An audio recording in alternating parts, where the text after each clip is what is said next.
What's up, weirdo? Shadetree Surgeon here, and on today's Talking Head vlog, we're once again ganging up on everybody's favorite whipping boy, Sportster riders. Much like the coronavirus or an alien invasion, Sportster riders unite people all across the world in a common cause. Yes, Sportsters are the Esperanto of motorcycles because despite our vast array of differences, ADV riders, sport bike guys, hardcore bikers, they can all find common ground in making jokes about dudes on Sportsters.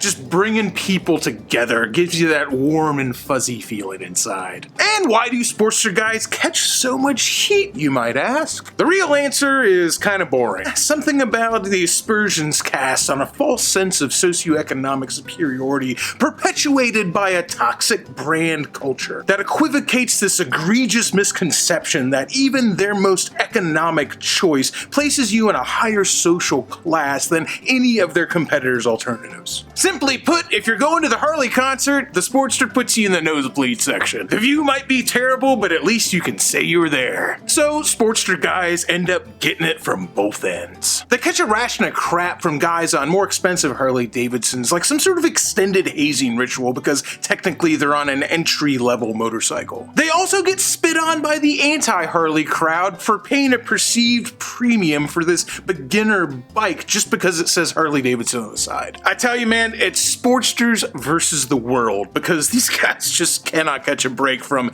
anybody. And of course, they vehemently defend the honor of the noble Sportster because honestly, at the end of the day, the Sportster is actually an amazing motorcycle. All of these factors combined lead us up to some bike owners that can be just a little bit prickly about their choice of motorcycle sometimes. And of course, that brings us right into the top 10 list of things you always hear guys on Sportster say.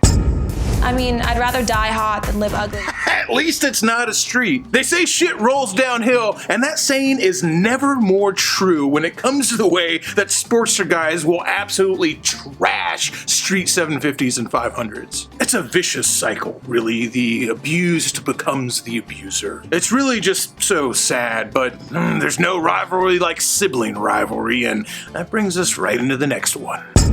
Anything you can do, I can do better. I can do anything better than you. Let me tell you guys, if the Sportster's in the back seat giving the Street Series a noogie, then the Dyna's sitting next to all of them and making the Sportster smell his fingers after his date with little Susie Shallowthroat. Sportster guys will list all the ways that their machine is superior to a Dyna till they're blue in the face. And all of those reasons are very soon forgotten the minute they actually get a chance to buy a Dyna. And honestly, there are plenty of areas where you could absolutely say that the Sportster is a better bike than the Dyna, but let's be honest here, the dudes who are saying that the most are definitely having tube sock and T-bar dreams. What the hell was that?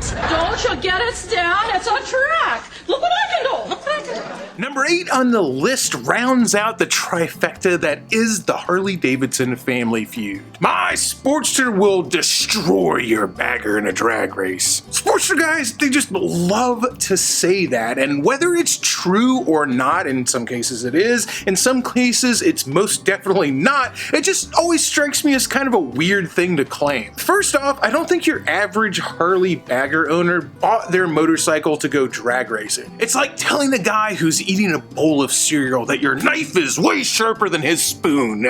While technically true, you're missing the point just a little bit. What kind of bike do you have? It's a sledgehammer. Dang, you got shocks, pegs, lucky.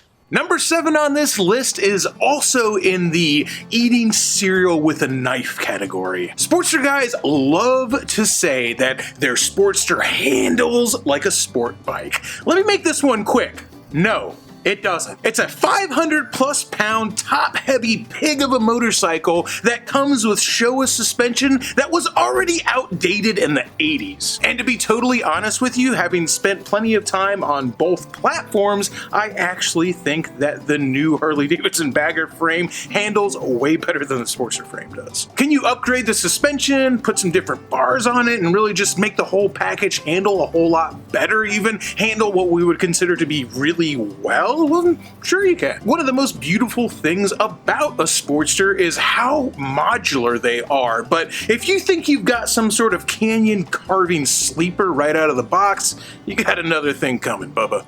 My safe word will be whiskey.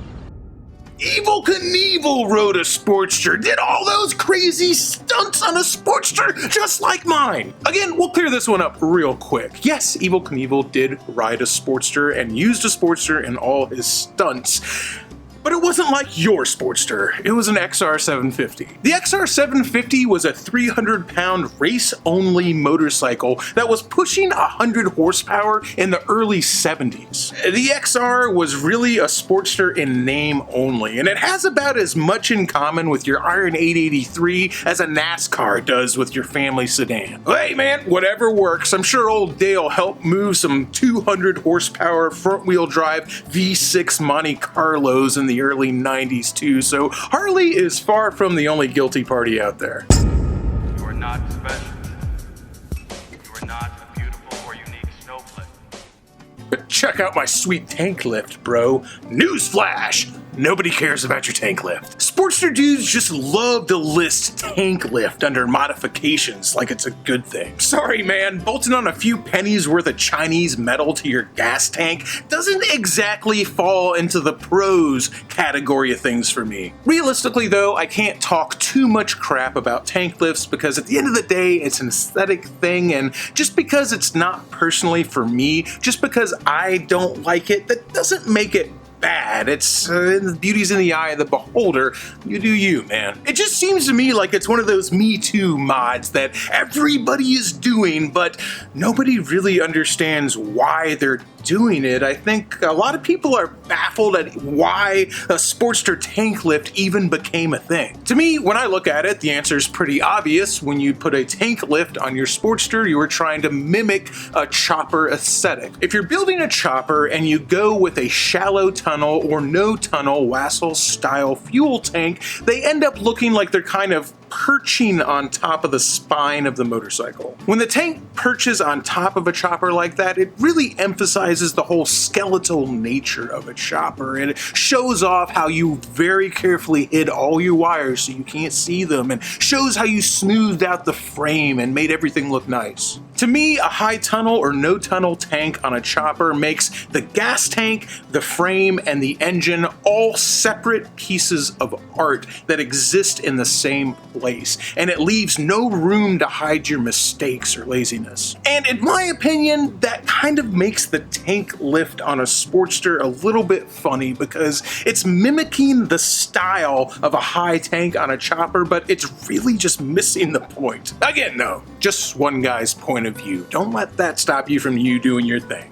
Can't just ride, call yourself a 12 o'clock boy, and then stop. The streets are hot, baby, and yes, the Sportster is the go-to weapon of choice for those 12 o'clock boys who like to use a V-twin. A fact that Sportster owners just love to point out. They're just quick on the draw, man. Pull out that phone, go to their favorite Insta-famous Wheelie Boys page, pull up some videos and say, yeah, that bike that he's doing that on, same bike I have. So, 3 things here. Number 1, it's true, a totally stock Sportster 883 is perfectly capable of pulling a wheelie all the way down the street. Number 2, pretty much anything with 2 wheels and a motor is capable of doing a wheelie all the way down the street. Longtime viewers of the channel will remember a bit that I used to do back in the day where I do kind of joke 5-second long reviews on random motorcycles where the only single test I'd perform in the video was to see whether they do a wheelie or not. The point is, if you've got traction and you bounce on the seat hard enough, literally any motorcycle will do a wheelie. I'm not saying that I'm good at wheelies. I'm absolute garbage at wheelies. I just know how to do one, which is a really good way to hurt yourself, and brings me to the 3rd point that I want to make.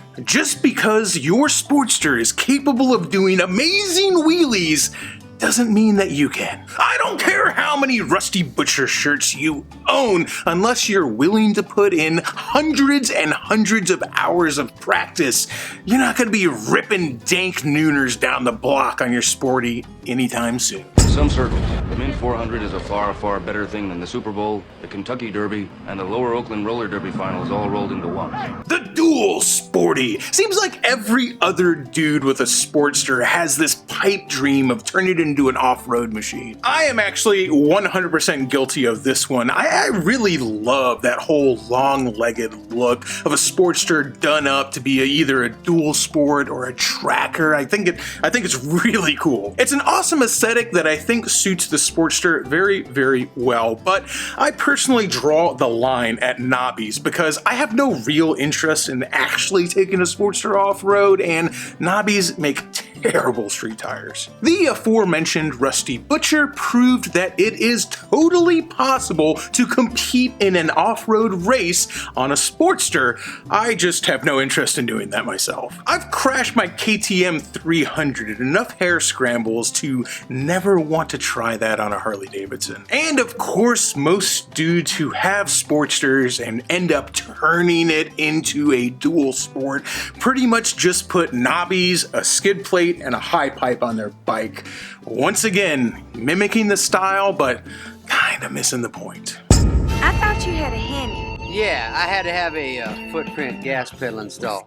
Alright, this one's pretty specific to 883 Sportster owners, but man, they all say it. One of these days, man, I'm gonna put that 1200 kit on it. This one just really cracks me up because it's like they make this perceived inferiority of owning an 883 okay by just having this safety blanket that they swaddle themselves up on, being, I'm gonna put 1200 on it one day, so everything's gonna be okay.